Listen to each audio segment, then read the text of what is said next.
प्रिय विद्यार्थियों नमस्कार। पिछली क्लास में हमने बंगाल की खाड़ी में गिरने वाली नदियों को पढ़ लिया था। आज की क्लास में हम अरब सागर व आंतरिक प्रवाह की नदियों को पढ़ेंगे। राजस्थान के दक्षिण पश्चिम दिशा में बहने वाली नदियों को अरब सागर के अपवाह क्षेत्र में शामिल किया जाता है, अर्थात वे नदियां जो सीधा प्रत्यक्ष या अप्रत्यक्ष रूप से अपना जल अरब सागर में ले जाकर उड़ेलती हैं, अरब सागर के अपवाह तंत्र में शामिल की जाती हैं। अरब सागर के अपवाह तंत्र को दो भागों में बांटा गया है। पहला, कच्छ का रण या कच्छ की खाड़ी में गिरने वाली नदियां। इस भाग में मुख्य रूप से राजस्थान की लूणी व पश्चिमी बनास नदी को शामिल किया जाता है। दूसरे भाग के रूप में खंबात की खाड़ी में गिरने वाली नदियों को शामिल किया गया है। खंबात की खाड़ी में गिरने वाली नदियों में राजस्थान की सोम, जाखम, माही व साबरमती नदी को शामिल किया जाता है। अरब सागर के अपवाह तंत्र में सबसे पहले हम कच्छ की खाड़ी में गिरने वाली नदियों को पढ़ेंगे। कच्छ की खाड़ी में गिरने वाली नदियों में प्रमुख रूप से महत्वपूर्ण स्थान लूणी नदी का है। कच्छ की खाड़ी में गिरने वाली नदियों में पहली नदी लूणी नदी को पढ़ेंगे। लूणी नदी अजमेर के नाग पहाड़ से साबरमती नदी के नाम से निकलती हैं। आगे गोविंदगढ़ में सरस्वती नदी इसमें मिल जाने से इसका नाम लूणी नदी हो जाता है। यानी साबरमती और सरस्वती नदी के मिलने से लूणी नदी का उद्गम होता है। सरस्वती नदी पुष्कर की पहाड़ियों से निकलती हैं और यह नदी गोविंदगढ़ नामक स्थान पर साबरमती नदी से मिलने के बाद ये दोनों नदियां एक संयुक्त धारा के रूप में बहने लगती हैं। लूणी नदी राजस्थान के कुल अपवाह क्षेत्र का 10.40% भाग प्रवाहित करती हैं।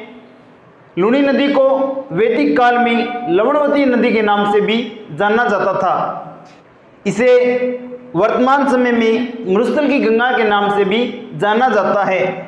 लूणी नदी के प्रवाह क्षेत्र को जालौर में नेहड़ क्षेत्र के नाम से जाना जाता है। इस नदी का पानी बालोतरा बाड़मेर तक मीठा होता है। इसके बाद भूमि की लवणीयता के कारण इसका पानी खारा हो जाता है। इस कारण इसे आधी खारी आधी मीठी नदी के नाम से भी जाना जाता है। लूणी नदी साबरमती नदी के रूप में नाग पहाड़ से निकलती हैं।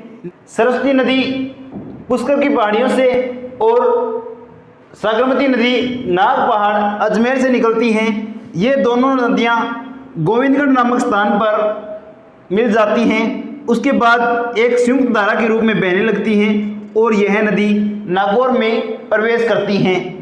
नागौर में बहने के बाद यह नदी पाली, जोधपुर, बाड़मेर, जालौर और जालौर में बहती हुई गुजरात के कच्छ की खाड़ी में गिर जाती हैं।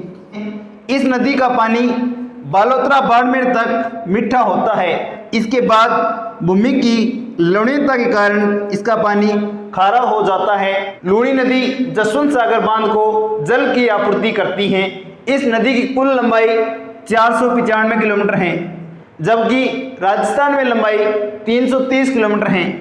यह नदी जसवंत सागर बांध को जल की आपूर्ति करती है। यह बांध जोधपुर जिले में स्थित है। इस नदी का अपवाह क्षेत्र 34,866.40 वर्ग किलोमीटर है। इस नदी की सहायक नदियों में जोदड़ी, लीठड़ी, बांडी, सुगड़ी, बुइया, ज्वाई, खारी, सागी नदी को शामिल किया जाता है। इसकी सहायक नदियों में जोदड़ी नदी एकमात्र अपवाद है जो इसके बाईं ओर से इसमें आकर मिल जाती हैं। इसके बाद अन्य सारी नदियां इसमें दाईं ओर से मिलती हैं। पश्चिमी बनास नदी। पश्चिमी बनास नदी का उद्गम सिरोही के नया सानवारा नामक स्थान से होता है। यह नदी सिरोही में बहने के बाद कच्छ की खाड़ी में विलुप्त हो जाती हैं। इस नदी के किनारे आबू शहर, डीसा शहर बसे हुए हैं।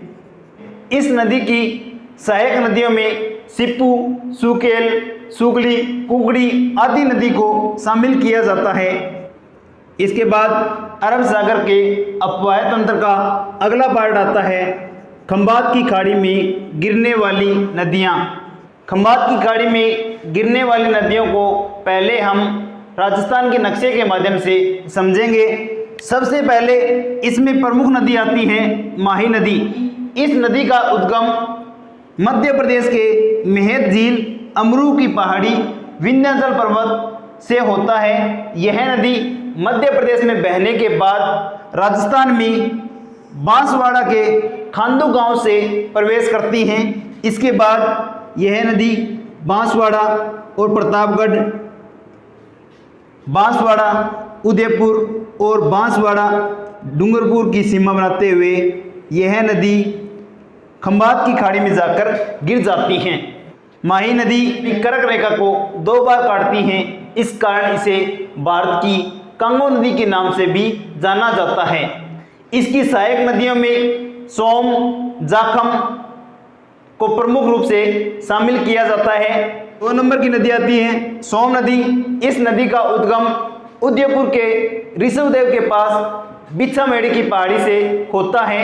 यह नदी उदयपुर से निकलने के बाद डूंगरपुर एवं उदयपुर की सीमा के पास वेणेश्वर नामक स्थान पर माही नदी में मिल जाती हैं। खंबात की खाड़ी में गिरने वाली नदियों की स्थिति जानने के बाद अब हम इन नदियों को विस्तार पूर्वक पढ़ेंगे। सबसे पहले नदी आती है माही नदी। इस नदी को कांठल की गंगा, दक्षिणी राजस्थान की स्वर्ण रेखा के नाम से भी जाना जाता है और भारत की कांगो नदी के नाम से जाना जाता है। इस नदी का उद्गम मध्य प्रदेश के अमरोह की पहाड़ियों से मेहत झील नामक स्थान से विंध्याचल पर्वत से होता है। माही नदी उल्टे यू के आकार में बहती है। यह नदी कर्क रेखा को 2 बार काटती है। इस कारण इसे भारत की कांगो नदी के नाम से जाना जाता है। इस नदी पर बांसवाड़ा के बोरखेड़ा नामक स्थान पर माही बजाज सागर बांध बनाया गया है। इस नदी की कुल लंबाई 576 किलोमीटर है। यह राजस्थान में 171 किलोमीटर बहती है। माही नदी पर गुजरात में कडाणा बांध बनाया गया है। माही नदी के प्रवाह क्षेत्र को 56 के मैदान के नाम से जाना जाता है। माही नदी पर सोम और जाखम नदी के मिल जाने से वेणेश्वर नामक स्थान पर एक त्रिवेणी संगम का निर्माण होता है और इस त्रिवेणी संगम पर आदिवासियों का मेला बढ़ता है और यहाँ पर डामोर व अन्य जनजातियों का मेला बढ़ता है। खंबात की खाड़ी में गिरने वाली प्रमुख अगली नदी आती हैं सोम नदी। सोम नदी का उद्गम उदयपुर की ऋषभ तहसील के पास बाबरवाड़ा के जंगल में से बिच्छामेड़ा की पहाड़ियों से होता है। यह नदी बिच्छामेड़ा की पहाड़ियों से निकलकर उदयपुर व डूंगरपुर की सीमा से बहते हुए वेणेश्वर नामक स्थान पर माही नदी में मिल जाती हैं। सोम नदी पर उदयपुर शहर में सोम कागदार नामक बांध का निर्माण किया गया है। आदिवासियों को पेयजल की सुविधा उपलब्ध कराने के लिए डूंगरपुर में इस नदी पर सोम, कमला, अम्बा परियोजना संचालित की गई है। इस नदी की प्रमुख सहायक नदियों में जाखम, गोमती और सारणी नदी को शामिल किया जाता है। खंबात की खाड़ी में गिरने वाली अगली नदी जाखम नदी है। इस नदी को आदिवासियों की गंगा के नाम से भी जाना जाता है। इस नदी का उद्गम प्रतापगढ़ के छोटी सादड़ी नामक स्थान से होता है। यह नदी छोटी सादड़ी से निकलकर प्रतापगढ़, उदयपुर और डूंगरपुर में अपना जल ले जाकर वेणेश्वर धाम के निकट माही नदी में मिल जाती हैं। इसकी सहायक सुगली नदी के पास सीता माता अभयारण्य का निर्माण किया गया है। खंबात की खाड़ी में अगली प्रमुख नदी साबरमती नदी है। यह नदी गुजरात की प्रमुख नदी है, परंतु इस नदी का उद्गम राजस्थान के उदयपुर की कोटरा तहसील से होता है। यह नदी उदयपुर में बहने के बाद गुजरात के साबरकांठा को यह नदी जल की आपूर्ति करते हुए खंभात की खाड़ी में गिर जाती हैं। इस नदी के किनारे गांधी सागर बांध, साबरमती आश्रम एवं गांधीनगर बसा हुआ है। यह नदी गुजरात की प्रमुख नदी है। इसके अपवाह क्षेत्र में राजस्थान का केवल 1% भाग आता है। यह गुजरात व राजस्थान में 3288 वर्ग किलोमीटर क्षेत्र को सिंचित करती हैं। इस नदी की सहायक नदियों में हतमती, मेसवा, वेतरक, माजम, सई, वाकल नदी को शामिल किया जाता है। इन सभी सहायक नदियों का उद्गम उदयपुर व डूंगरपुर की स्थानीय पहाड़ियों से होता है। अब हम राजस्थान के आंतरिक प्रवाह क्षेत्र को नक्शे के माध्यम से समझने का प्रयास करेंगे, उनकी स्थिति जानने का प्रयास करेंगे।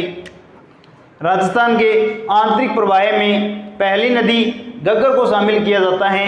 यह नदी हिमाचल प्रदेश के शिमला नामक स्थान से निकलकर हिमाचल प्रदेश, पंजाब के अंबाला, पटियाला और हरियाणा के सिरसा, हिसार आदि से बहती हुई यह नदी राजस्थान में तलवाड़ा झील, टिब्बी से प्रवेश करती हैं। इसके बाद यह नदी हनुमानगढ़ जिले में बटनेर के पास से होती हुई पीलीबंगा और इसके आसपास क्षेत्रों में विलुप्त हो जाती हैं।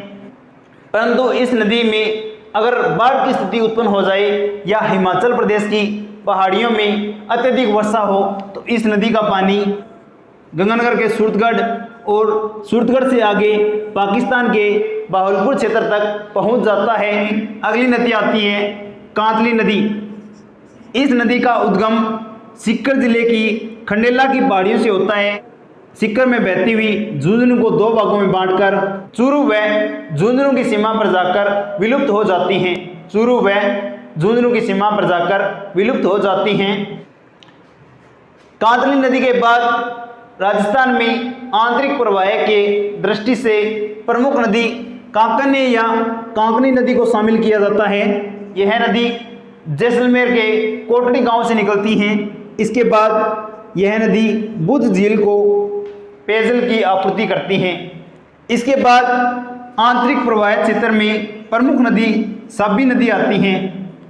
इस नदी का उद्गम जयपुर की सेंवर की पहाड़ियों से होता है। यह नदी जयपुर में बहती हुई दौसा, अलवर और अलवर में बहते हुए हरियाणा के पटौदी नामक स्थान पर नवचगढ़ झील में मिल जाती हैं। आंतरिक प्रवाह की अगली प्रमुख नदी आती है मेंथा नदी। यह नदी जयपुर के मनोहरपुरा नामक स्थान से निकलती हैं और यह नदी जयपुर नागौर में बहती हुई सांबर झील में जाकर अपना जल उड़ेल देती हैं।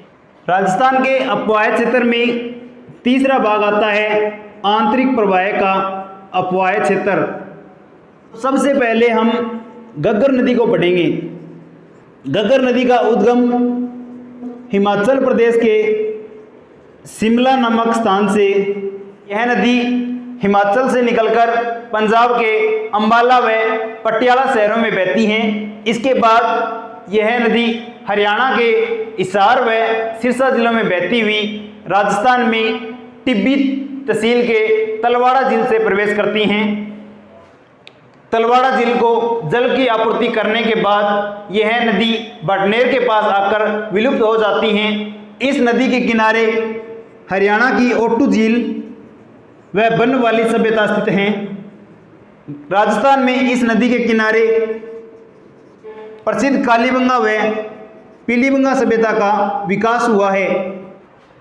यह नदी बटनेर के पास विलुप्त हो जाती हैं, परंतु हिमाचल प्रदेश में अत्यधिक बरसात होने के कारण यह नदी बटनेर से आगे निकलकर सूरतगढ़, अनूपगढ़ और आगे अगर बाढ़ की स्थिति उत्पन्न हो जाए तो पाकिस्तान के बहावलपुर तक पहुंच जाती हैं और पाकिस्तान में इस नदी के प्रवाह क्षेत्र को हकरा के नाम से जाना जाता है। राजस्थान में इस नदी के प्रवाह क्षेत्र को नाली के नाम से जाना जाता है। इस नदी को वैदिक काल में द्वेषवती नदी के नाम से भी जाना जाता था। इस नदी की कुल लंबाई 465 किलोमीटर है। के बाद आंतरिक प्रवाह में अगली नदी कांतली नदी है। इसे मौसमी या कांडली नदी के नाम से भी जाना जाता है। इस नदी का उद्गम सीकर जिले की खंडेला की पहाड़ियों से माना गया है।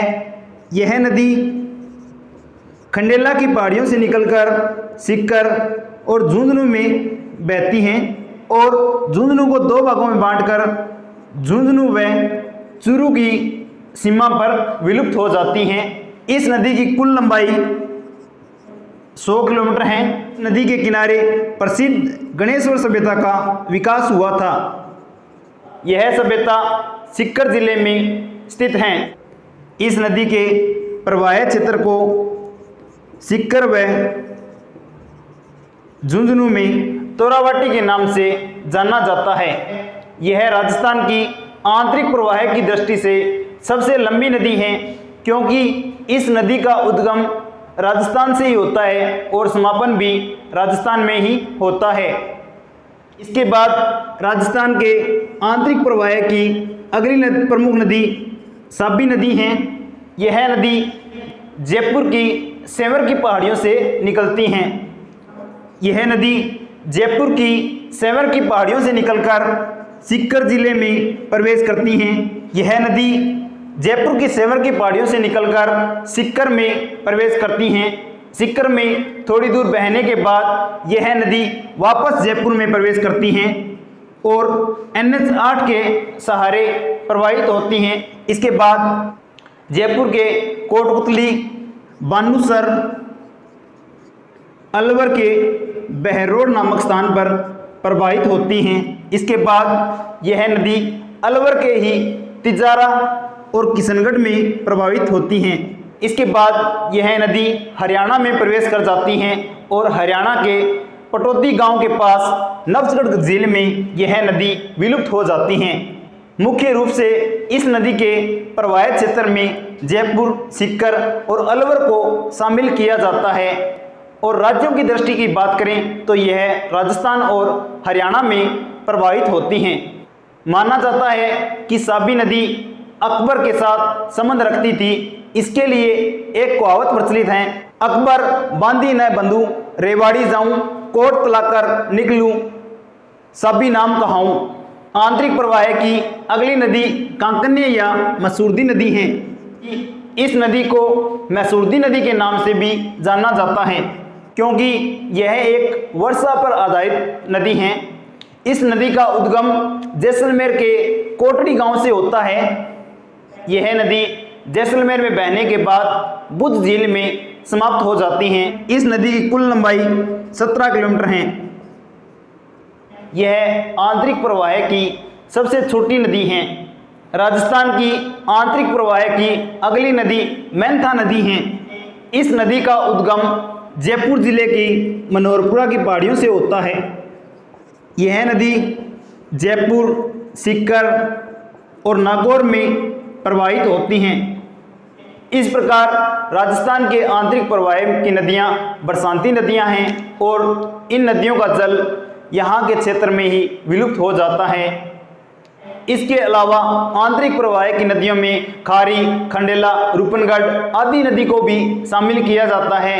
यह छोटी धाराएं सांबर झील में विलुप्त हो जाती हैं। इस प्रकार हमारे अपवाह तंत्र का टॉपिक यहीं पर समाप्त होता है। धन्यवाद।